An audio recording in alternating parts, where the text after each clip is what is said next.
मित्रांनो, मगरीला हात लावणं किती महागात पडू शकतं याचं उदाहरण एक सध्या समोर आलेलं आहे। व्हिडिओ काय आहे तो नक्की शेवटपर्यंत बघा आणि त्या चॅनलला नवीन असाल तर जरूर सबस्क्राइब करा।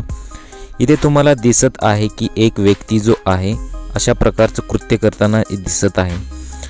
मगरीचा जबडा आणि मगरीची ताकद ही खूप असते।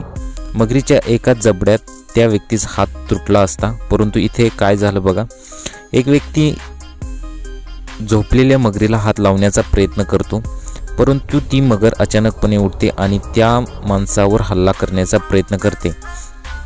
नशिबाने माणूस वाचतो, माणूस साईडला जाऊन पडतो आणि त्यानंतर अशा प्रकारे माणसाने कृत्य केलेला हा व्हिडिओ सगळ्यांच्या समोर आलेला आहे। हा व्हिडिओ ट्विटरवर शेअर करण्यात आला होता। ह्याला चांगल्याच प्रतिक्रिया लोकांच्या आल्या, नेगेटिव्ह कमेंट्ससुद्धा आल्या। तुम्ही बघू शकता एखाद्या डेंजर प्राण्याला हात लावणं किती महागात पडू शकतं हे उदाहरण सध्या समोर आलेलं दिसतंय। तर तुमच्या प्रतिक्रिया कमेंट्समध्ये कळवा आणि चॅनलला नवीन असाल तर जरूर सबस्क्राइब करा।